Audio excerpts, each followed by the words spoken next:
Bismillahirrahmanirrahim. Assalamualaikum warahmatullahi wabarakatuh. Hari ini kita akan membahas materi ke-10, yaitu terkait konsep dasar audit sistem informasi. Nanti kita akan belajar tentang pengertian audit SI, tujuannya apa, tipe-tipenya apa saja, pendekatannya seperti apa, dan contoh standarisasi audit SI itu seperti apa.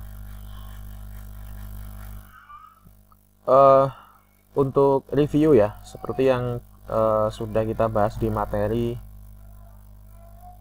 yang membahas tata kelola ya, terutama untuk pengendalian internal, bahwasanya dokumen-dokumen terkait pengendalian internal itu ada beberapa jenis ya. Kita sebut itu dengan dokumentasi ya. Dokumentasi artinya adalah cara tertulis ya. Cara tertulis agar operasionalisasi aktivitas ya dan pengendalian aktivitas di dalam organisasi memiliki konsistensi yang baik. Artinya ada acuan yang dipakai sebagai kiblat aktivitas di dalam organisasi tersebut. Ada aturannya, ada standarnya, ada kriterianya. Kemudian apabila nanti aktivitas itu dilakukan oleh orang baru, maka orang baru itu ya tinggal mengacu ke dokumentasi tersebut. Jadi dia tidak perlu mencari-cari aktivitas baru lagi. Ya, misalnya paling gampang adalah dokumentasi terkait pemanfaatan suatu aplikasi. Itu kan akan lebih mudah kalau si pemakai aplikasi itu yang baru ya, yang baru saja memakai itu mempelajari dari dokumentasi. Tentunya juga ada pelatihan nantinya, atau mungkin aktivitas-aktivitas lain, misalnya bagaimana sih cara penganggaran. Nah itu kan manajemen yang bagus kan, mekanisme penganggarannya kan juga perlu dilakukan dengan cara-cara yang konsisten ya. Tidak ada perbedaan, misalnya perbedaan project dengan cara penganggarannya berbeda misalnya. Atau cara penentuan SDM itu juga harus ada aturan mainnya. Nah itu semuanya diacu ke cara-cara tertulis ya sebagai acuan supaya konsisten. Nah jenisnya ada berapa? Jenisnya ada 4 ya. Dilihat dari isinya, jenis dari dokumentasi itu ada 4, dan ini nanti yang akan menjadi evidence utama. Evidence itu barang bukti ya, yang perlu kita gali ketika melakukan kegiatan audit. Ini juga kita pernah singgung ya di tata kelola ya, bahwa ada 4 jenis dokumen yang bisa menjadi bukti internal control. Bisa berupa policies ya, bisa berupa standar, bisa berupa guidelines, bisa berupa prosedur. Policies itu adalah dokumen level strategis ya, level tinggi, yang dirumuskan secara singkat dan berisi pengendalian secara umum untuk tujuan yang spesifik ya. Terdiri dari 1-3 halaman saja biasanya. Ada yang mengekspresikannya dalam bentuk pasal dan ayat ya, ada yang bisa biasanya mengekspresikannya dalam bentuk statuta atau anggaran dasar ya. Artinya di situ nanti dokumen policies ini menjadi cantolan dari dokumen-dokumen yang lain ya, jadi dasar ya. Kemudian biasanya dokumen berbentuk policies ini ada lampiran-lampirannya, ada instrumen pelengkapnya, bisa berbentuk standar, guideline maupun prosedur ya, sebagai kelanjutan atau pendetailan dari policies itu tadi. Kan policies sifatnya strategis ya, perlu dioperasionalkan biasanya dalam bentuk standar, guidelines, dan prosedur, sehingga pihak manajemen eksekutif itu bisa menerapkannya di tataran teknis. Standar itu adalah, ada yang mendefinisikan sebagai definition of requirements atau dokumen level tengah ya, yang berisi ukuran atau patokan utama pemenuhan dari policy yang telah disahkan. Di dalamnya tidak mengandung workflow. Ya. Kemudian ada yang berbentuk guidelines atau general instruction. Dokumen level bawah yang berisi petunjuk umum, singkat, dan bersifat adaptif sesuai pemahaman dan kebutuhan pengguna, tidak memberikan solusi konkret. Di dalamnya ada workflow, tetapi tidak memberikan solusi yang konkret. Maksudnya ini adalah beda pengguna ketika mengikuti guideline, hasil akhirnya bisa berbeda. Biasanya hanya arahan-arahan gitu ya. Ketika terjadi kendala, error ya atau kesalahan, apa saja yang perlu dilakukan. Sifatnya troubleshooting biasanya. Kemudian prosedur itu how to instruction for success. Artinya di sini adalah dokumen level bawah yang menyediakan alur kerja, workflow, langkah demi langkah, detail ya biasanya, untuk mencapai target minimal. Karena ada target minimalnya, berarti kan output yang diharapkan kan seragam ya. Siapapun yang mengeksekusi prosedur ini, hasilnya harus sesuai dengan yang ditargetkan. Ada yang menyebutnya cookbook ya, atau best practice. Nah, contoh dari dokumen standar itu ya biasanya requirement ya, requirement infrastruktur misalnya, requirement dari prosedur-prosedur tertentu, standar dari apps atau aplikasi yang harus dibangun memenuhi kriteria apa saja. Kemudian guideline itu ya tadi terkait troubleshooting ya, intinya hampir sama dia dengan prosedur, tapi perbedaannya adalah dia tidak ada goal yang seragam ya, tidak ada hasil yang seragam di situ, hanya sebagai petunjuk saja. Kemudian prosedur itu biasanya ada SOP ya, terkait aktivitas di dalam organisasi. Itu contoh-contoh dan 4 jenis dokumen yang menjadi eviden utama ketika kegiatan audit digali. Misalnya terkait keamanan sistem informasi. Biasanya yang pertama kali dicek itu adalah bukti terkait adanya dokumen-dokumen ini ya. Karena apa? Dia menjadi tadi ya, menjadi bukti tertulis ya.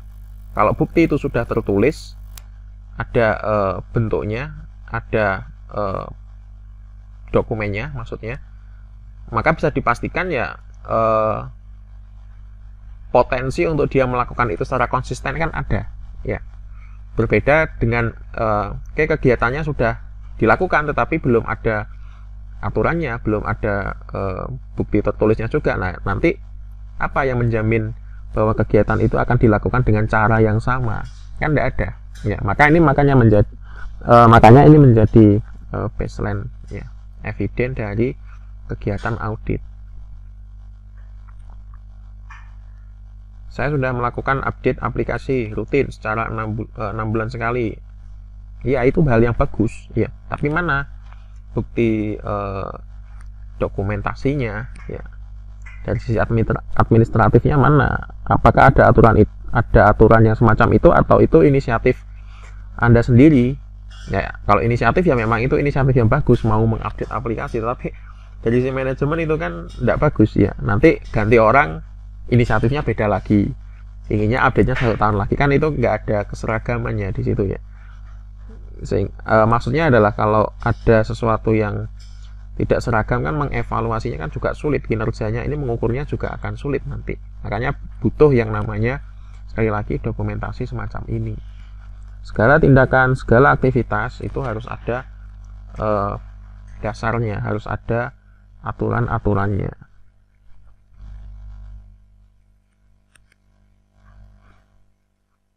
Kemudian kita masuk ke konsep audit ya. Audit itu sebenarnya adalah kajian ulang. Ya, kajian ulang terkait hal-hal yang telah terjadi. Pelakunya namanya auditor. Ya. Kemudian yang diaudit itu namanya adalah, pihak yang diaudit itu adalah auditee. Nah, bentuknya bisa sekumpulan orang atau organisasi. Kemudian auditor ini juga bisa perorangan atau tim ya yang melakukan. Auditor bertugas untuk mengikuti proses audit. Jadi dari sini pastinya ada charter atau ada statuta atau anggaran dasar yang melatar belakangi aktivitas-aktivitas audit itu sendiri ya. Ada fairness-nya, ada kejelasan prosedur di dalamnya. Kemudian menyajikan kriteria audit ya, ada kesepakatan kriteria apa yang digunakan untuk mengaudit. Lalu mengumpulkan evidence ya, mencari barang bukti. Kemudian merumuskan rekomendasi yang bersifat independen. Nah, independen ini kan nanti akan menegaskan posisi dari auditor eksternal dan internal. Kalau auditor internal makanya berkali-kali, atau evaluator internal itu konteksnya adalah self assessment karena dari pihak internalnya sendiri. Potensi untuk bias kan tinggi ya. Memang tetap harus objektif memberikan rekomendasi, tetapi kan potensi untuk bias kan tinggi. Makanya auditor internal atau evaluasi internal yang sifatnya self assessment itu tidak bisa memberi pengakuan bahwa suatu organisasi itu telah terstandarisasi atau telah memenuhi kriteria-kriteria tertentu yang berlaku secara umum. Ya karena yang menilai ya diri mereka sendiri. Ya. Beda dengan auditor eksternal yang ditunjuk oleh pihak eksternal atau perwakilan dari komunitas atau organisasi yang menerbitkan standarisasi yang digunakan oleh organisasi yang bersangkutan. Jadi apabila ada pertanyaan apa bedanya audit dan evaluasi, sebenarnya secara konsep sama. Akan tetapi ada yang mendefinisikan bahwa audit itu adalah sekumpulan proses evaluasi. Jadi di dalamnya ada evaluasi-evaluasi kecil. Dalam konteks itu dilihat dari kacamata konsep ya. Kita memang harus menguasai dulu konsep dari evaluasi. Ada standar ya kan ya kalau evaluasi. Kemudian ada kriteria atau standar, kemudian ada kondisi realita. Kemudian kita bandingkan antara realita dengan kondisi standar tadi atau ideal. Kemudian kita cari gapnya, kesenjangan atau selisih antara kondisi real dan kriteria. Nah, selisihnya itulah tadi ya, yang kemudian menjadi bahan untuk memberikan umpan balik atau rekomendasi. Ya, itu dan itu bisa berlaku di mana saja, ya. Atau skopnya itu bisa di mana saja. Konsepnya semacam itu. Nah, konsep itu kemudian nanti akan dibawa ke ranah yang lebih formal, ke ranah yang lebih terorganisir, ya, ke ranah yang lebih identik dengan pengendalian risiko ya. Jadi biasanya kegiatan audit itu diniati dengan adanya niatan untuk memperkecil resiko kegagalan pada suatu objek yang diaudit. Kita perlu misalnya ada kegelisahan bahwa apakah tata kelola atau manajemen keamanan ini bagus atau tidak ya, atau keamanan atau tata kelola dari aplikasi ini bagus atau tidak. Oke, kita lakukan yang namanya audit di situ karena ada banyak aspek yang perlu kita evaluasi di dalamnya. Oke, kemudian mengapa sebuah organisasi perlu melakukan yang namanya audit? Nah, itu kembali lagi ke organisasi yang bersangkutan bahwa mereka itu pada dasarnya pasti memiliki harapan atau tujuan yang ideal ya. Kita sebut saja itu tuntutan manajemen ya. Tuntutan manajemen. Mereka membutuhkan itu, kemudian mengadakan kegiatan audit yang dieksekusi oleh auditor. Sehingga tadi ya, auditor perlu merencanakan, mengumpulkan barang bukti, menguji barang bukti, melaporkan hasil audit. Yaitu tuntutan kebutuhan dari manajemen kalau kita lihat dari kacamata atau konsep sistem. Ya. Kalau dalam sebuah sistem kan secara umum kan ada mekanisme umpan balik ya yang kita bahas di materi 8. atau spesifik ke sistem informasi misalnya, itu kan ada mekanisme umpan balik. Kalau kita lihat dari sebuah sistem yang ada di tata kelola TI, aspek-aspeknya salah satunya mekanisme umpan baliknya adalah melewati kegiatan performance assessment.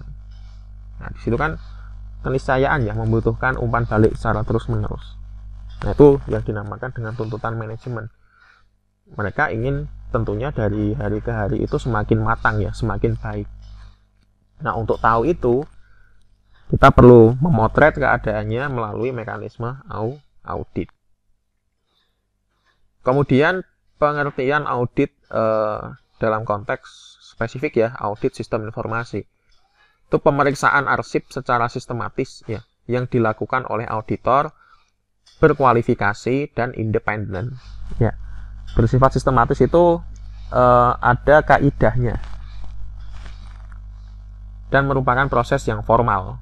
Ya, maksudnya ada charter yang harus disepakati, kemudian ada penugasan, ada pembagian wewenang di dalamnya, kemudian ada kegiatan analisis, ya, ada saintifiknya ya di dalam, ada kegiatan analisis, ada unsur saintifiknya, ada pengujian barang bukti, dan ada konfirmasi temuan.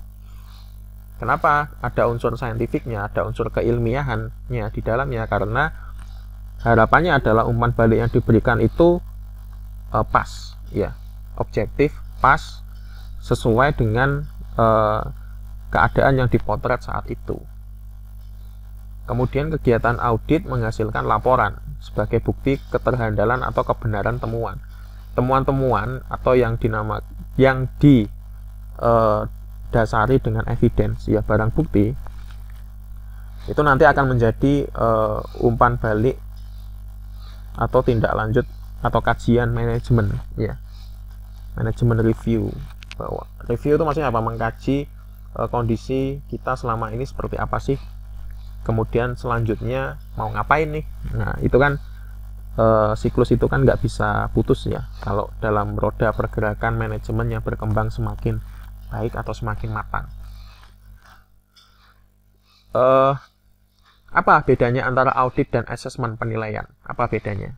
Nah, mungkin kita bisa tahu ya bahwa sebenarnya di dalam kegiatan audit atau bahkan di dalam kegiatan evaluasi itu di dalamnya ada kegiatan-kegiatan penilaian. Penilaian itu berarti kan memberi labeling ya, memberi label atau status bahwa kondisi ini baik atau tidak. Kemudian dari banyak data itu ya, kemudian kita rumuskan keadaan secara umum dari objek atau artifak yang telah kita evaluasi atau objek yang kita audit, sehingga muncul nilai. Dari nilai itu akan menjadi dasar untuk merumuskan umpan balik atau rekomendasi ya. Jadi bedanya apa? Secara konsep ya, penilaian itu adalah part of audit ya. Tidak mungkin terjadi audit atau evaluasi tanpa ada kegiatan menilai. Nah, menilai kan berarti ada takarannya ya, ada kriterianya, ada acuannya, ada pembandingnya.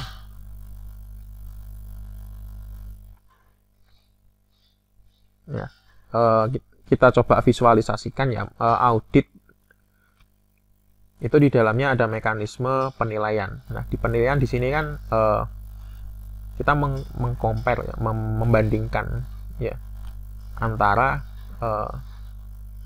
kriteria yang biasanya ideal ya, bisa berupa kebutuhan yang ideal atau harapan yang ideal, atau berupa tujuan organisasi kalau kita memakai kacamata goal based evaluation ya. Itu kita bandingkan dengan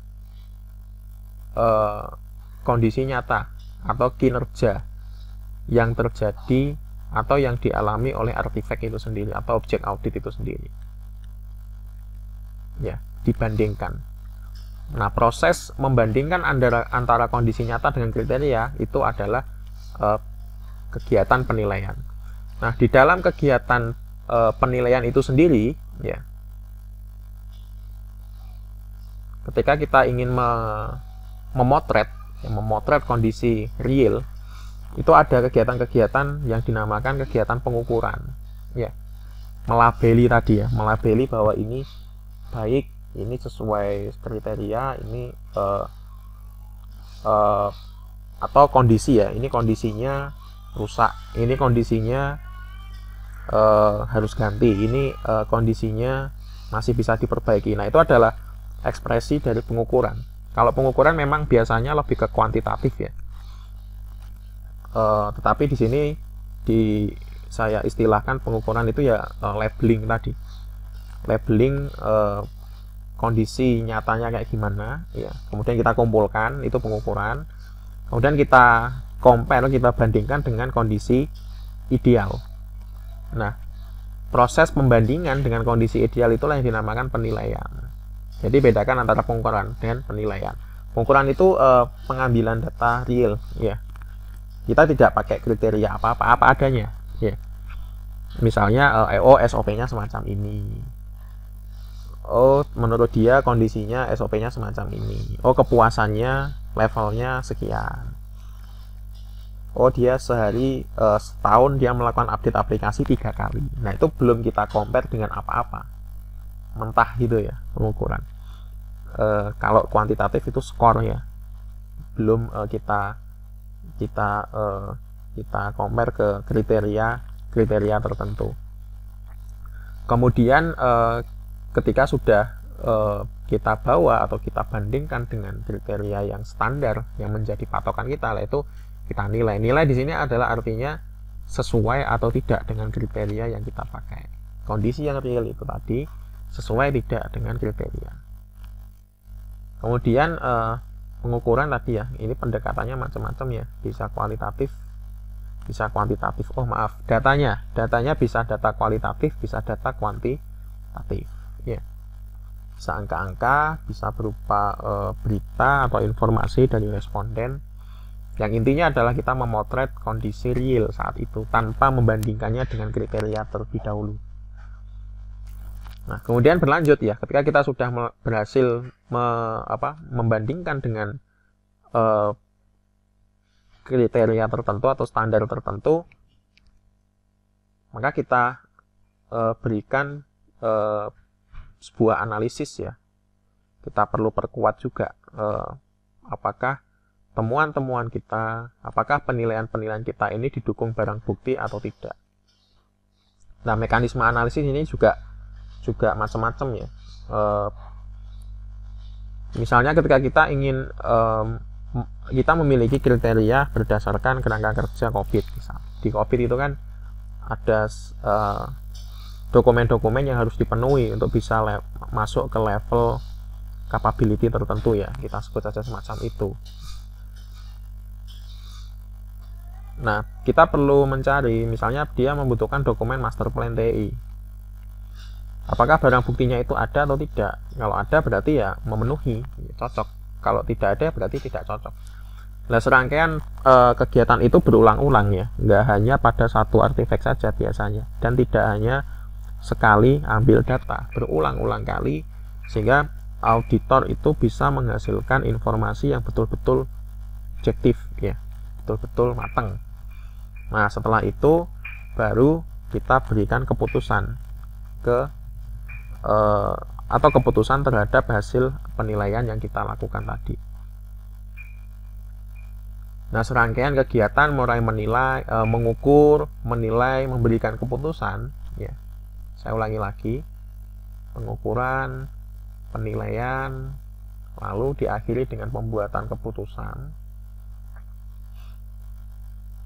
bahwa sekian yang memenuhi, sekian yang tidak memenuhi kriteria ya. Itu dinamakan kegiatan evaluasi. Nah, kegiatan audit tadi kan sekumpulan kegiatan evaluasi kecil ya. Jadi pada artinya keputusan yang kita buat itu sifatnya adalah menyesuaikan dengan skop apa yang kita audit ya. Yang jelas tidak mungkin hanya satu saja. Tidak mungkin hanya memberikan rekomendasi tentang satu hal saja di dalam kegiatan audit itu. Banyak aspek atau artefak yang harus kita evaluasi di dalam audit. Kemudian karena apa? Latar belakangnya adalah untuk meminimalkan risiko terjadinya threat, ya, ancaman yang mengakses vulnerability atau kelemahan-kelemahan yang dimiliki oleh sistem informasi. Ya, kaitannya dengan itu, audit dengan security atau risk, ya, risk yang ingin diminimalkan. Nah, kemudian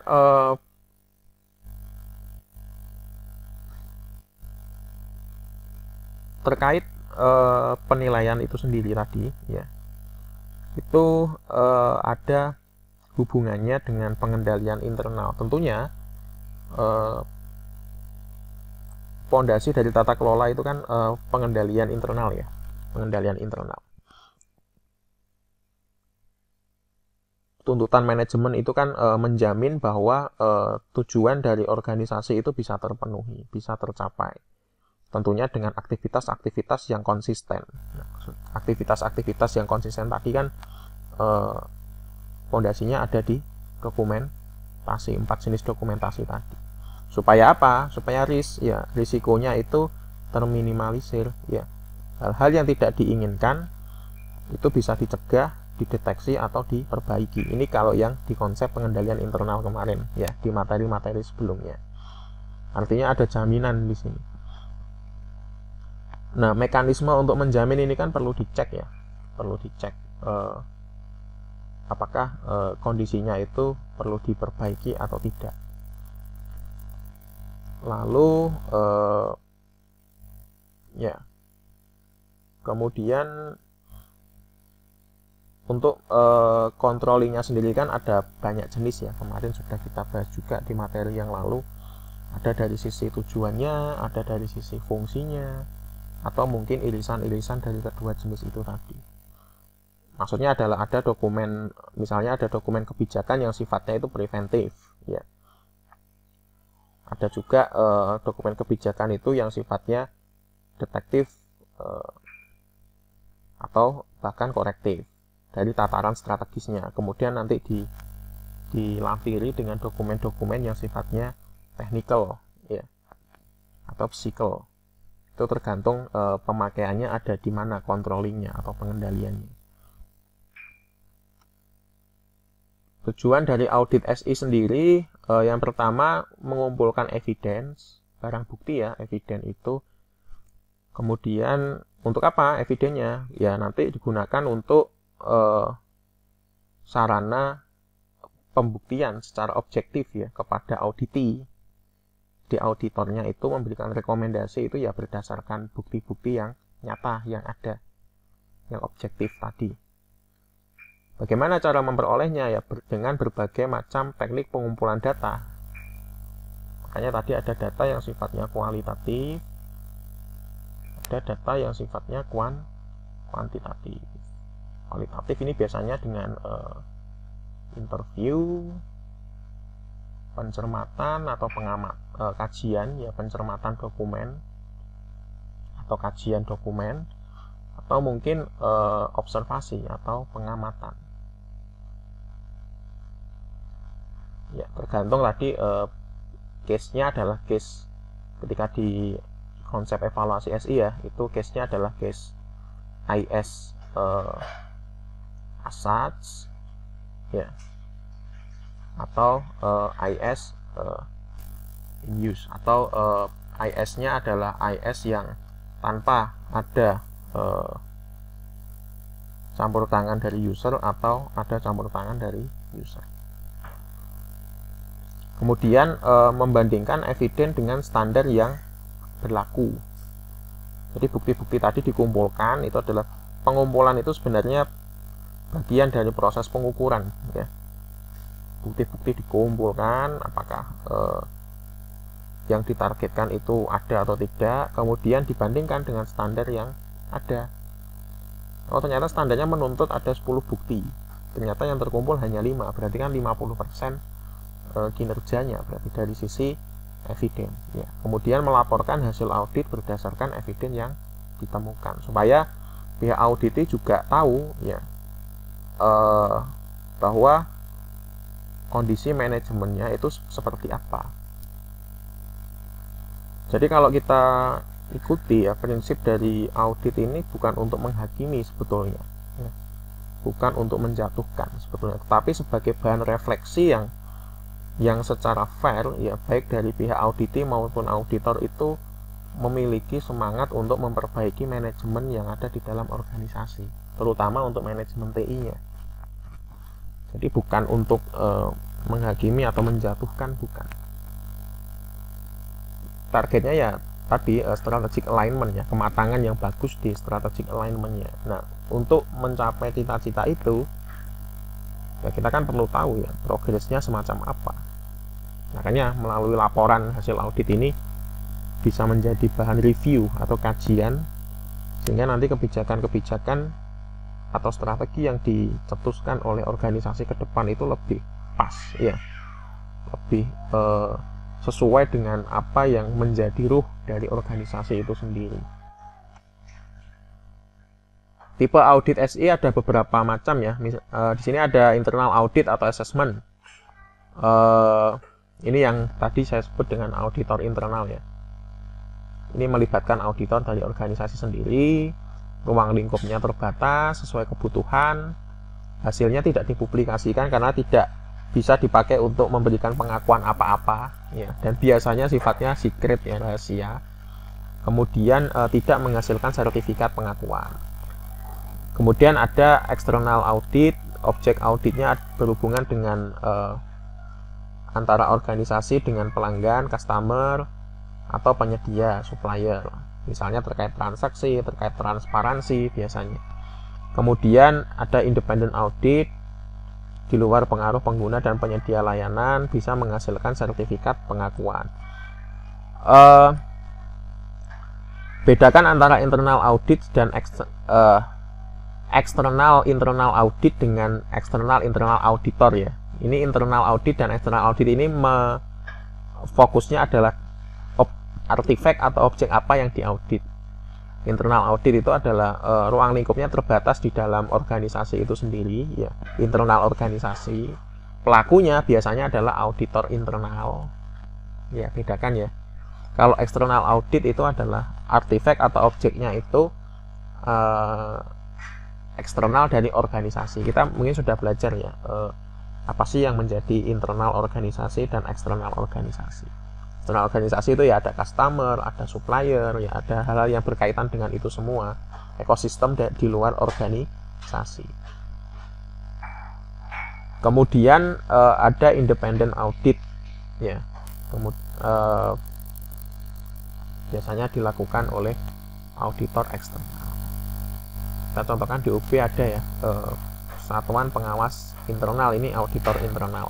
Ini meskipun bukan dalam konteks sistem informasi ya, tetapi bisa dijadikan analog ya, analog semacam ini toh posisi dari auditor internal. Lalu pendekatan audit SI, ada produk audit, ada proses audit, ada sistem audit dan finansial audit. Lalu ada operasional audit, ada integrated audit, ada compliance audit. Ini pendekatan ini lebih menyoroti ke apa yang diaudit ya. Misalnya produk audit. Produk audit itu memeriksa kriteria berdasarkan spesifikasi desain tertentu. Jadi produknya atau artifaknya itu berupa aplikasi atau berupa manufacture dari infrastrukturnya, hardware-nya, ya itu ada ada spesifikasi atau standarnya biasanya, bahwa aplikasi pengadaan itu ya standarnya harus bisa ini, bisa A, bisa B, bisa C. Nah itu ada kriterianya. Kemudian ada proses audit, memeriksa kesesuaian proses yang organisasi lakukan dengan spesifikasi yang ditawarkan. Misalnya janji layanannya adalah bisa memberikan layanan EKTP 1 hari jadi misalnya. Nah, proses melalui aplikasi tentunya ya. Nah, apakah proses itu betul-betul dilakukan atau tidak? Nah, kalau kita ingin mengecek ke prosesnya tercapai atau tidak yang sesuai janji layanan tadi, itu namanya proses audit, bukan mengecek aplikasi dari pelayanan EKTP itu sendiri ya. Kemudian ada sistem audit, memeriksa pengelolaan dan pengaturan suatu sistem. Ini sudah karena sistem audit ya, maka aspek di dalamnya itu sudah membentuk ekosistem. Ada integrasi antara satu aplikasi dengan aplikasi yang lain. Ada bahkan bukan aplikasi saja, ada integrasi proses bisnis satu dengan proses bisnis yang lain, atau bahkan melibatkan unit atau departemen yang berbeda-beda. Itu namanya sistem audit. Jadi ini lebih ke, kalau sederhananya adalah produk dan proses yang lebih dari satu jenis ya, terintegrasi menjadi sebuah sistem. Kalau kita ingin dan memposisikan semua elemen di dalam sistem itu sebagai artifak, maka kita sedang melakukan yang namanya sistem audit. Lalu ada financial audit. Tentunya ini terkait dengan transaksi keuangan ya. Apakah di audit SI ada financial auditnya? Bisa. Kalau yang artifak yang kita tunjuk itu adalah hanya fokus pada transaksi keuangannya saja. Penganggaran, misalnya penganggaran proyek, pengadaan suatu barang, pembelian suatu infrastruktur TI. Kalau kita hanya fokus di finance-nya ya, itu namanya financial audit. Lalu ada operational audit, memeriksa kegiatan operasional di dalam organisasi, kegiatan rutin yang sifatnya teknis ya, day-to-day activity. Misalnya troubleshooting, perawatan perbaikan dari hardware atau infrastrukturnya. Kemudian kalau memang ada standarisasi suhu minimal di dalam ruangan, misalnya di server ya, itu seperti apa. Nah itu lebih ke operational audit. Lalu ada integrated audit.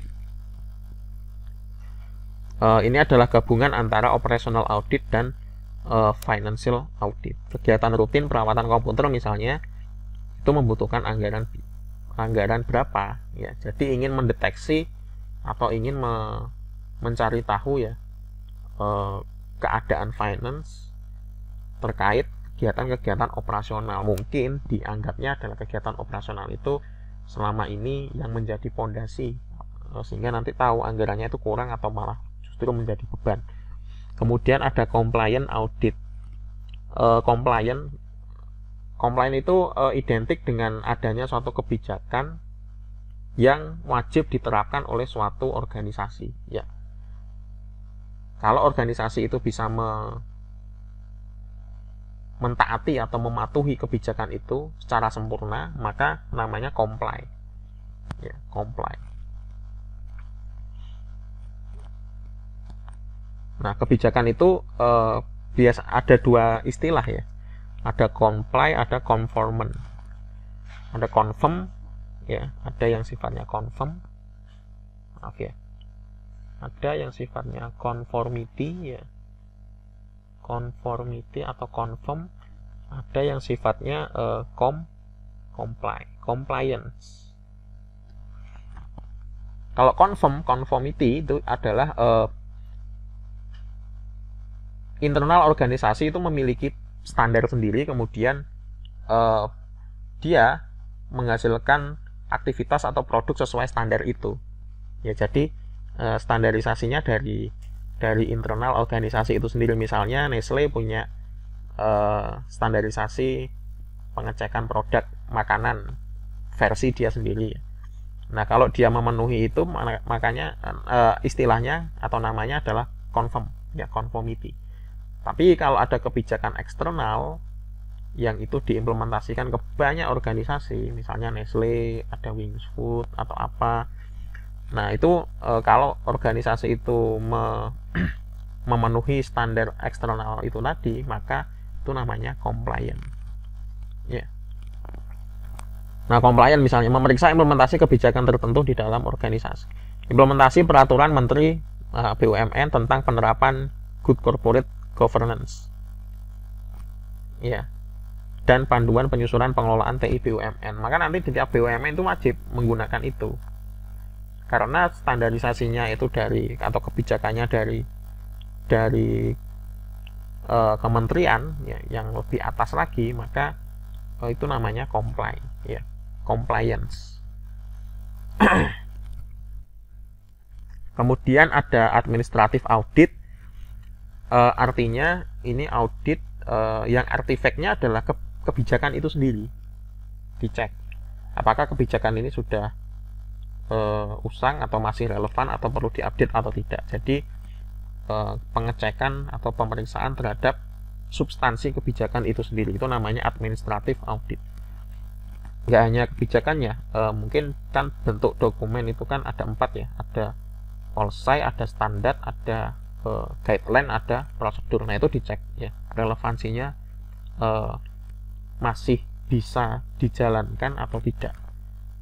Nah kita butuh yang namanya administrative audit.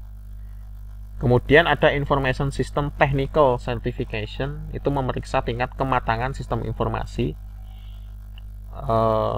Tentunya dengan di dalamnya itu pasti ada campuran antara mekanisme atau pendekatan audit yang lain ya, karena di dalamnya banyak artefak yang harus dicek ya. Kemudian ada surveillance audit, memeriksa hasil kegiatan audit apakah nanti digunakan betulan atau tidak oleh auditinya. Nah, namanya kegiatan audit kan outputnya, salah satunya kan dokumen audit ya, di dalamnya berisi rekomendasi.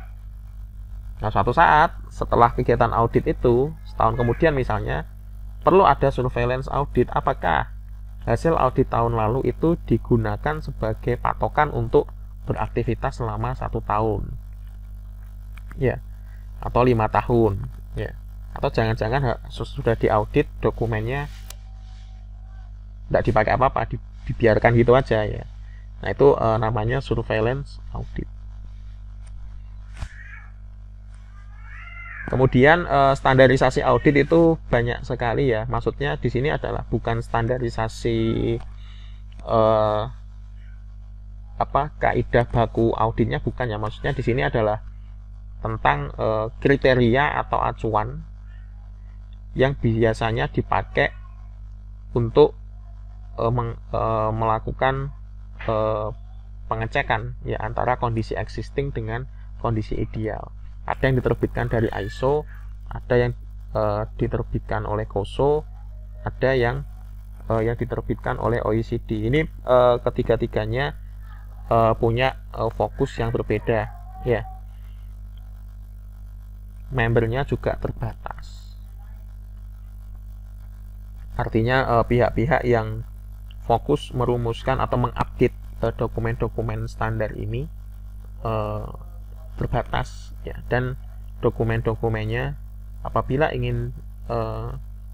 ada organisasi yang ingin mengimplementasikannya maka harus berlangganan komersil ya ini ya. Baik, ini referensi yang saya gunakan untuk materi ke-10 ini. Mohon maaf apabila ada kekurangan. Wassalamualaikum warahmatullahi wabarakatuh.